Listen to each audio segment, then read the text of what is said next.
नमस्कार। दिन भर की हर खबर से आपको करने खबरदार मैं हूं श्वेता सिंह। पूरे उत्तर प्रदेश को मंगलवार का इंतजार है, जब सरकार बनने के 15 दिन बाद योगी कैबिनेट की पहली मीटिंग होगी। क्या इस मीटिंग के फैसले यूपी के लिए मंगलमय होंगे? क्या यूपी में कर्ज माफी के साथ किसानों का संकट दूर होगा? क्या यूपी में बिजली से पावरफुल वीवीआईपी शहरों और इलाकों से आगे गांव तक फुल सप्लाई हो पाएगी? क्या अवैध बूचड़खानों पर टीम योगी ज्यादा कड़क पॉलिसी लेकर आएगी? सबको उन सभी बड़े वादों पर फैसले का इंतजार है जो वादे चुनाव में किए गए थे। लेकिन इस मीटिंग से 24 घंटे पहले आज यूपी के लिए सीएम योगी ने 100 दिन का संकल्प किया है, जिसमें सभी विभागों को 20 अप्रैल तक एक एक करके अपने कामकाज का ब्यौरा देना है। अपना एजेंडा सीएम के साथ पूरी कैबिनेट के सामने रखना है। आज पहला नंबर शिक्षा विभाग का आया। जब टीम योगी ने शिक्षा विभाग के अफसरों की क्लास ली है, सबसे पहले हम यूपी को बदलने के लिए योगी के मिशन 100 डेज का विश्लेषण करेंगे। अंतिम व्यक्ति तक सरकार पहुंचे, उस प्रकार की रणनीति के तहत हम कार्य करने वाले हैं। उत्तर प्रदेश की 22 करोड़ जनता के हित में बड़े निर्णय लेने में भी हिचकेंगे। मुझे यहाँ की सारी बीमारियों का पता है और उसका उपचार कैसे होना है, इसका भी मैं इंतजाम कर रहा हूँ। 2 महीने के अंदर हम उत्तर प्रदेश के अंदर एक ऐसी स्थिति पैदा करेंगे कि उत्तर प्रदेश की आम जनमानस को लगने लग जाएगा कि सरकार कैसे चलती है और कैसे चलनी चाहिए। हम यहाँ मौज मस्ती करने के लिए नहीं आए हैं। हम लोग 18 से 20 घंटे कार्य करने के लिए आए हैं। जो 18 से 20 घंटे हम लोगों के साथ काम कर सकते हैं तो वही यहां रहे, अन्यथा लोग अपना रास्ता तैयार कर लो।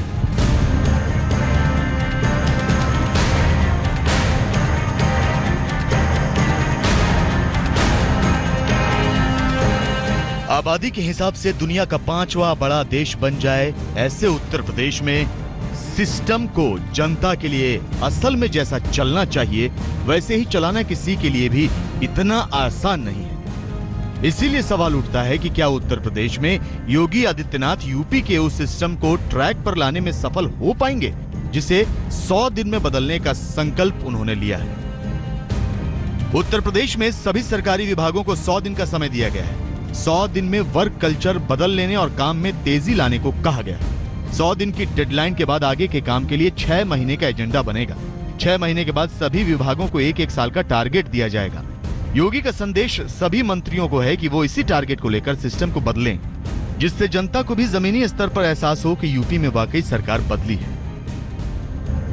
योगी की चुनौती यही है कि 40 साल के रिकॉर्ड तोड़ जनादेश पर भी लोगों की उम्मीदों का वजन भारी पड़ सकता है। पब्लिक भी अब सरकार के लिए टेस्ट मैच जैसा समय देने के मूड में नहीं रहती, बल्कि 2020 स्टाइल में तुरंत फैसला देखना चाहती है। आज बुधवार नहीं है, उसके बावजूद भी जनता दरबार जरूर है। जी हाँ, हम बात कर रहे हैं 5 कालिदास मार्ग की। योगी आदित्यनाथ का निवास, मुख्यमंत्री उत्तर प्रदेश का निवास। लगातार यहाँ पे कुछ दिनों से जनता दरबार चल रहा है। हालांकि मीडिया की एंट्री यहाँ से आगे प्रतिबंधित है, पर तमाम लोगों के आने जाने का जो सिलसिला है वो थम नहीं रहा। देश के कोने कोने से लोग यहाँ पे आ रहे हैं और अपनी अर्जी सीएम तक पहुँचाने के लिए बेताब है। इन्हीं उम्मीदों की चुनौती के लिए सीएम योगी आदित्यनाथ आज 100 दिन के एजेंडे के तहत ही उत्तर प्रदेश में शिक्षा विभाग के कर्ता धर्ताओं से मिले। अफसरों से शिक्षा विभाग का प्रेजेंटेशन लिया। इस मीटिंग में यूपी पीएससी के चेयरमैन अनिरुद्ध यादव को भी तलब किया गया था। शिष्टाचार मीट थी। वो आप कहा जा रहा है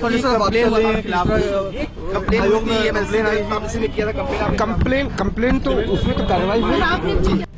यूपी पीएससी पर पुरानी सरकार के दौरान भर्तियों में जाति विशेष को प्राथमिकता देने और भर्तियों में भेदभाव करने के बड़े आरोप हैं। अखिलेश सरकार के पूरे 5 साल यूपी पब्लिक सर्विस कमीशन विवादों से घिरा रहा था। इलाहाबाद में यूपी पीएससी के दफ्तर के बाहर आए दिन छात्रों का प्रदर्शन और हंगामा होता रहा। कई बार छात्रों पर लाठीचार्ज हुआ, कई बार सैकड़ों की संख्या में छात्र जेल भेजे गए।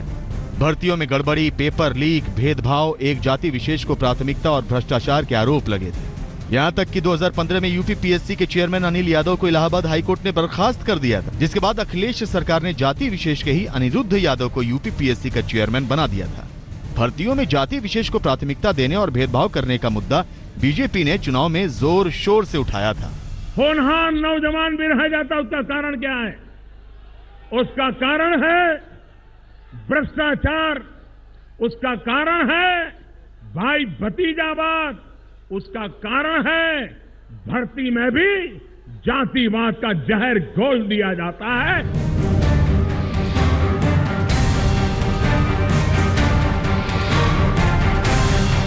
सिस्टम की ऐसी हालत के बीच आज शिक्षा विभाग के प्रेजेंटेशन में उत्तर प्रदेश के एजुकेशन सिस्टम देखने वाले सभी 6 विभाग के अफसरों ने मुख्यमंत्री और उनकी पूरी कैबिनेट के सामने अपने अपने विभाग का ब्यौरा दिया और आगे का एजेंडा बताया।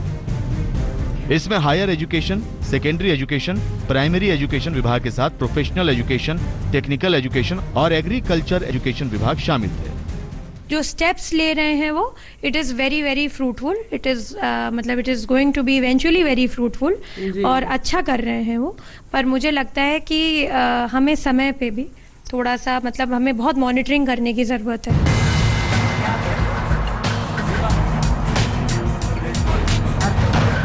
शिक्षा की हालत यह है कि उत्तर प्रदेश में नकल राज की अंधेर गर्दी की तस्वीरें खुलेआम दिखती रही, यहाँ तक कि नई सरकार बनने के बाद भी। लेकिन जब ये तस्वीरें सामने आई तो डिप्टी सीएम दिनेश शर्मा ने तुरंत भरोसा दिया कि नकल को बंद करवाया जाएगा। हमने एक स्टिंग ऑपरेशन के जरिए आपको बताया था कि किस तरह से टीचर, स्टूडेंट्स, पेरेंट्स और नकल माफिया सभी की मिलीभगत से उत्तर प्रदेश की बोर्ड परीक्षा में नकल हो रही थी। नकल का राज इसलिए है क्योंकि शिक्षा की बुनियाद ही हिली हुई है। आंकड़े बताते हैं कि उत्तर प्रदेश में 5वीं पास हर 4 में से 3 बच्चों को दूसरी कक्षा के बराबर भी ज्ञान नहीं है। हर 4 में से 3 बच्चे दूसरी कक्षा के स्तर का जोड़ घटाना तक नहीं जानते। कक्षा 8 तक के हर 4 में 3 बच्चों को अंग्रेजी के वाक्य पढ़ने नहीं आते। 11 से 14 वर्ष की आयु की बच्चियां सबसे ज्यादा उत्तर प्रदेश में स्कूल नहीं जाती। यहाँ तक कि बच्चियों के स्कूल जाने में यूपी से बेहतर बिहार का प्रदर्शन है। इसके अलावा सबसे बड़ी चुनौती शिक्षा व्यवस्था में ऊपर से लेकर नीचे तक बड़े पैमाने का भ्रष्टाचार भी है, जिसे रोकना आसान नहीं। लेकिन योगी ने अभी शुरुआत की है शिक्षा व्यवस्था से, जिसके कामकाज और एजेंडे को जानने और समझने की कोशिश आज सीएम ने की है। 20 अप्रैल तक वो हर विभाग के कर्ता धर्ताओं से प्रेजेंटेशन लेंगे और उनके कामकाज का ब्यौरा और आगे का एजेंडा जानेंगे। सवाल यही है कि यूपी में अफसरों और कर्मचारियों को राइट टाइम कर देना योगी के लिए आसान होगा? मौसमी सिंह के साथ कुमार अभिषेक, लखनऊ, आज तक। आज शिक्षा विभाग के अफसरों की क्लास लेने के बाद कल टीम योगी के लिए बड़ा दिन है, क्योंकि कल उन चुनावी वादों पर पहली कैबिनेट मीटिंग होने वाली है जिन चुनावी वादों के सहारे यूपी में नई सरकार के लिए 40 साल का बड़ा जनादेश मिला है। बड़ा जनादेश बड़ी उम्मीदों के साथ आया है, इसीलिए टीम योगी की चुनौतियां भी बड़ी हैं। हम आपको कल कैबिनेट की मीटिंग में होने वाले संभावित फैसलों की लिस्ट बताते हैं, जिसमें सबसे ज्यादा उत्तर प्रदेश के 2 करोड़ से ज्यादा किसानों की नजर होगी।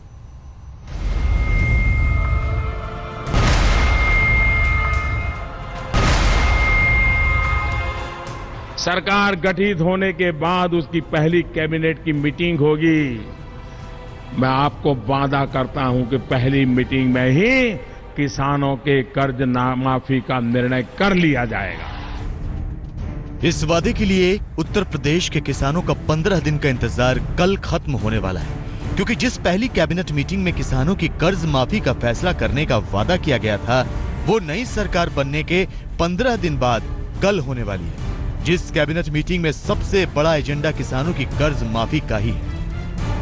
हमारी सरकार बनी है और हम उस संकल्प पत्र के में जो दिए गए बातें हैं उसमें से इस किसानों के हित से संबंधित जो बात है उसको हम लागू करने वाले हैं, और उसके बारे में हम लोगों ने तरीका ढूंढा है कि किन तरीकों से हम उसका रास्ता निकाल सकते हैं। 2-3 हमारे पास विकल्प हैं, उसमें से जो सबसे बेहतर विकल्प होगा उसके बारे में फैसला होगा।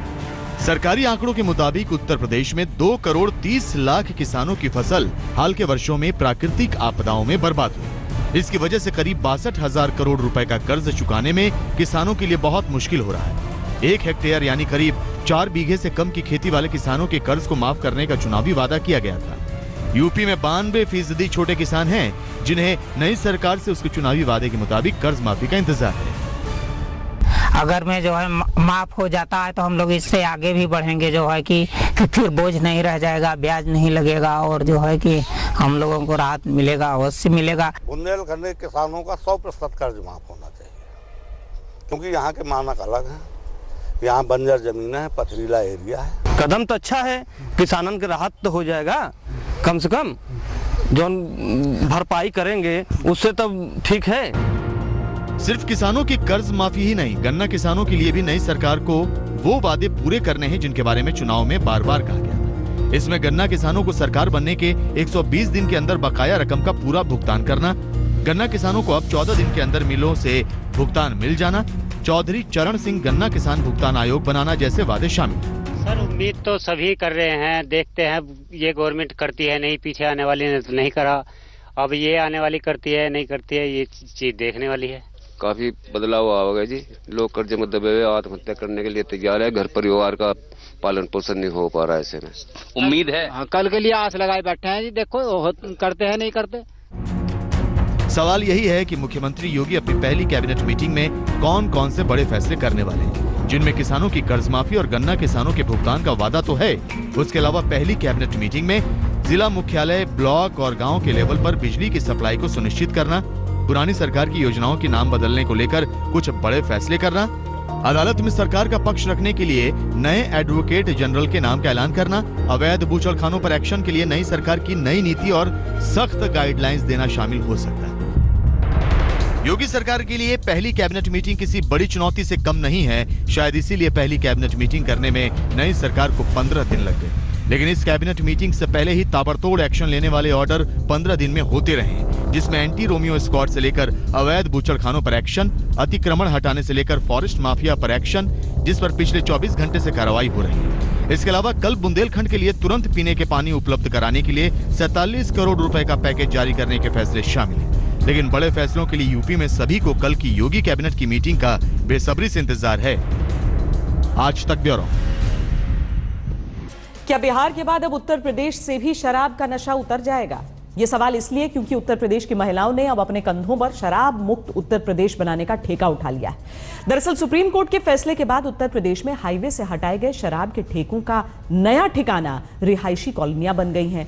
लेकिन ये बात उत्तर प्रदेश की महिलाओं को इतनी नागवार गुजरी है कि उत्तर प्रदेश के शहर शहर शराब दुकानों की शामत आ गई है। पिछले 2 दिनों के दौरान उत्तर प्रदेश में महिलाओं ने शराब ठेकों पर धावा बोलना तेज कर दिया है। कई जगह शराब ठेकों को आग के हवाले कर दिया गया है, तो कई जगह शराब के ठेकों को मिट्टी में मिला दिया गया है। शराब ठेकों के खिलाफ यूपी की महिलाओं का हल्ला बोल अब एक आंदोलन बनता जा रहा है। इसके नजारे उत्तर प्रदेश के शहरों में शराब के ठेकों पर दिखाई दे रहे हैं। शराब ठेकों के खिलाफ महिला ब्रिगेड की मुहिम की तपिश से उत्तर प्रदेश के शराब ठेके किस तरह धूं धूं करके जल रहे हैं, उस पर आधारित एक ज्वलनशील रिपोर्ट आपको दिखाते हैं।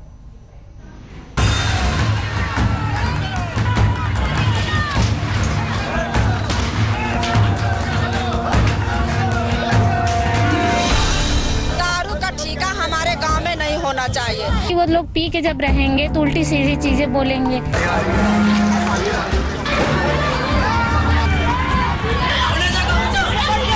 दारू के ठेके बंद होने चाहिए। आदमी आते हैं, मारपीट करते हैं, सारे पैसे लाते हैं, वो दारू के ठेके में दे देते हैं। कहते कि हमारे बच्चे साहब, हमारे बच्चों पर असर पड़ेगा। हमें गंदी गंदी लोग गाली देते हैं शराब पीने वाले।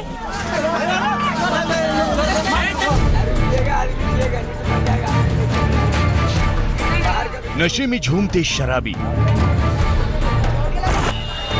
हंगामा, तोड़ फोड़, नशे में झूमते पुलिस वाले,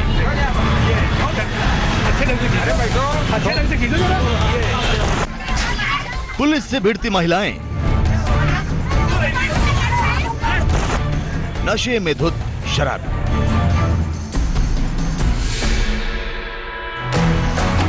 उत्तर प्रदेश की महिलाओं ने शराब के ठेकों का फुल एंड फाइनल करने का ठेका उठा लिया। मानो रिहायशी इलाकों में खुली शराब की दुकानों के खिलाफ महिलाओं के दिल में सुलगती आग ने रौद्र रूप धारण कर लिया।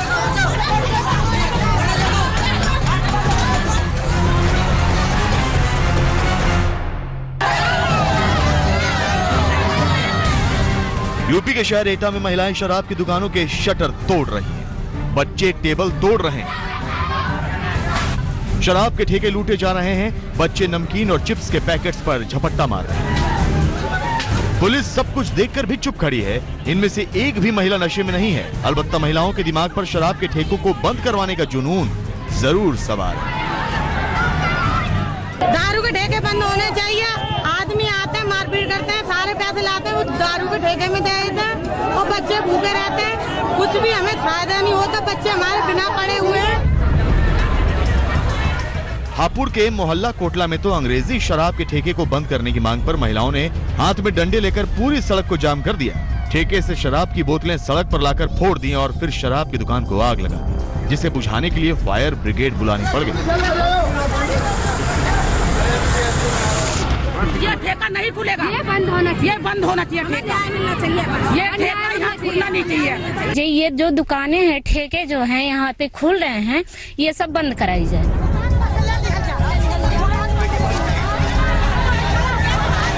बलिया में तो महिलाओं के साथ साथ बच्चे भी उत्तर प्रदेश से शराब की जमीन खिसकाने में पीछे नहीं रहे।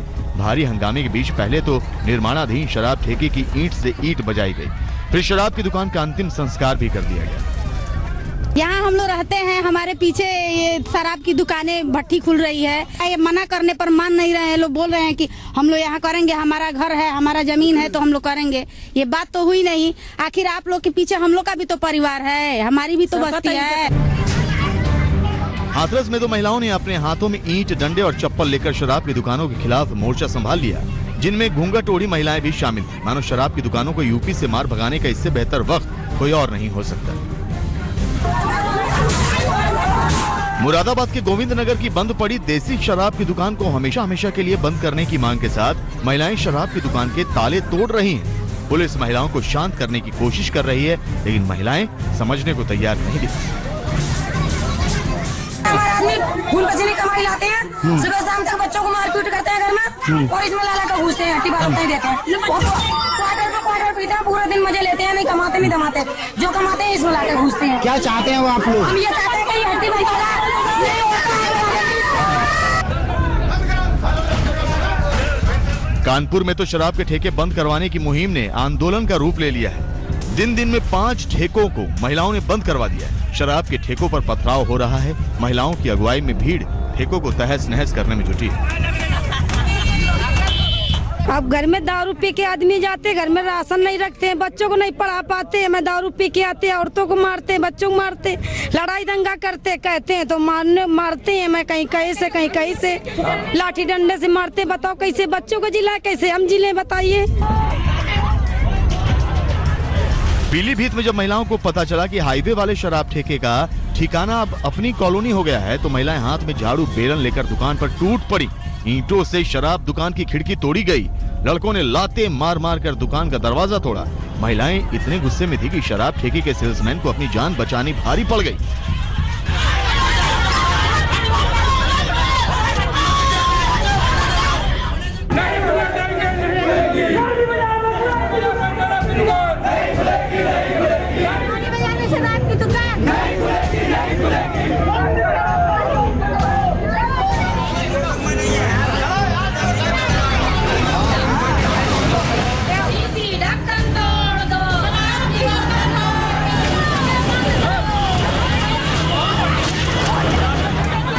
शराब ठेकों पर धावा बोलने के लिए महिलाएं सड़कों पर उतर आई हैं। लेकिन एक तस्वीर समाजवादी पार्टी के गढ़ इटावा से भी सामने आई है, जिसमें यूपी के पुलिस वाले ड्यूटी के वक्त सरकारी गाड़ी में बैठकर ठंडी बियर का आनंद उठा रहे हैं। नशा इतना तगड़ा है कि पकड़े जाने पर भी नहीं उतर रहा। या तो गाड़ी नंबर लेंगे हो तो बियर पियोगे? अरे हम कौन बियर पी रहे हैं? और क्या है, नशे में नहीं हो आप? अरे नंबर नहीं, आप मुझको बोल रहे हो कि नंबर लिख लो गाड़ी का। अरे भाई आप बियर पियेंगे खुलेआम यहाँ पर हैं? इसीलिए नहीं, इसीलिए ड्यूटी कर रहे हो। जो करने को रह जाए। जो खुद नशे में टल्ली हैं, वो शराबियों को कैसे काबू करेंगे? यूपी की महिलाएं पूछ रहे हैं कि हाईवे पर शराब के ठेके नहीं खुल सकते, लेकिन हाईवे के ठेके अब बस्तियों में खुल रहे हैं। यानी बुराई मिट नहीं रही है, बस बुराई का पता बदल गया है।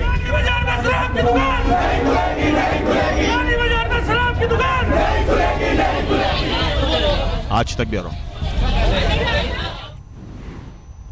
सुप्रीम कोर्ट ने कहा हाईवे छोड़ दो, तो उत्तर प्रदेश सरकार ने कहा बस्तियों में खोल लो। लेकिन अब यूपी की महिलाएं कह रही हैं कि उत्तर प्रदेश छोड़ दो। तो क्या अब वक्त आ गया है कि बिहार की तरह उत्तर प्रदेश को भी ड्राई स्टेट घोषित कर दिया जाएगा?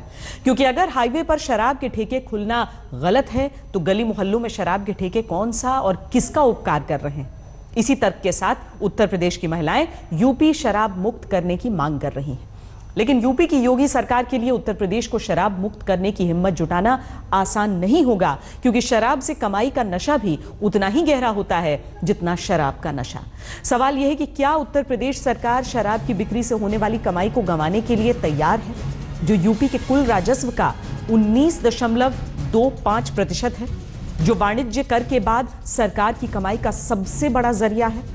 बीते वित्त वर्ष 2015-16 में शराब की बिक्री से उत्तर प्रदेश के सरकारी खजाने में 14,000 करोड़ रुपए से ज्यादा रकम जमा हुई थी।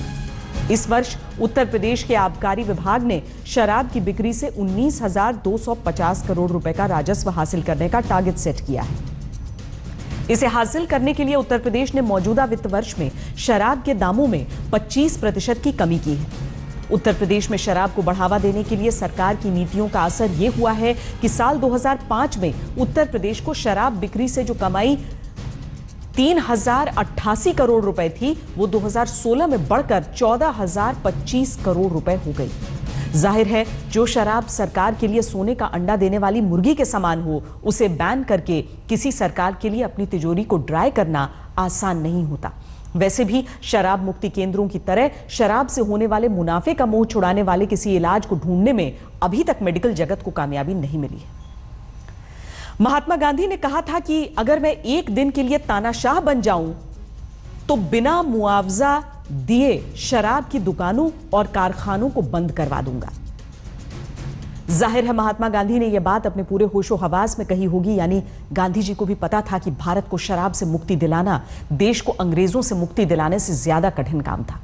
इतिहास गवाह है कि भारत की आजादी के बाद से अब तक कई राज्यों में शराबबंदी के तमाम प्रयास असफल साबित हुए हैं। भले ही बिहार शराबबंदी का फैसला लागू करने वाला लेटेस्ट राज्य हो, लेकिन भारत में शराब पीने की आजादी पर बैन लगाने का इतिहास लगभग भारत की आजादी जितना पुराना है।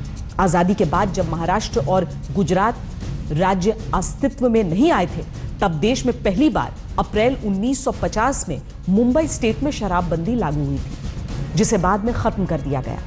गुजरात में तो उसके जन्म के वक्त से ही शराबबंदी लागू है, जब से 1 मई 1960 मुंबई स्टेट के 2 हिस्से करके महाराष्ट्र और गुजरात राज्य अस्तित्व में आए थे। लेकिन शराबबंदी के बावजूद गुजरात में पुलिस महकमा हर साल करीब 125 करोड़ रुपए की अवैध शराब जब्त करता है। मिजोरम में 1995 में शराबबंदी कानून लागू हुआ, लेकिन अगस्त 2014 में यहां शराबबंदी खत्म करने का कानून पास हो गया। मिजोरम सरकार का मानना है कि शराबबंदी से फायदा कम, नुकसान ज्यादा हो रहा है।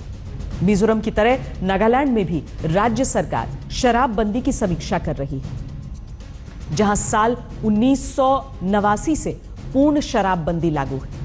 आंध्र प्रदेश में भी 1952 और 1994 में 2 बार शराबबंदी लागू की गई, लेकिन 1997 में शराबबंदी खत्म कर दी गई। इसके लिए सरकार ने दूसरे राज्यों से होने वाली शराब की तस्करी को जिम्मेदार बताया। 1996 में हरियाणा में शराबबंदी की घोषणा की गई, लेकिन बाद में शराबबंदी को हटा लिया गया।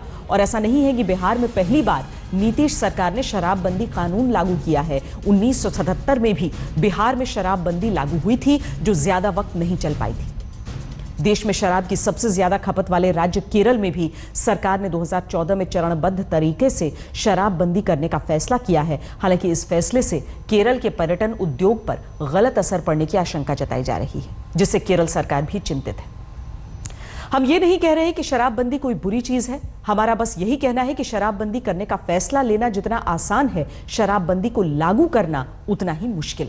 यही वजह है कि भारत में शराबबंदी का इतिहास उतना उत्साहजनक नहीं है जितना सुनने में लगता है। शराबबंदी के पीछे तर्क दिया जाता है कि इससे अपराध रुकेंगे, लेकिन शराबबंदी वाले राज्यों के हालात देखकर यह बात साबित नहीं होती, क्योंकि शराबबंदी का मतलब यह नहीं है कि लोग शराब पीना छोड़ देते हैं, बल्कि वो दूसरा रास्ता ढूंढ लेते हैं।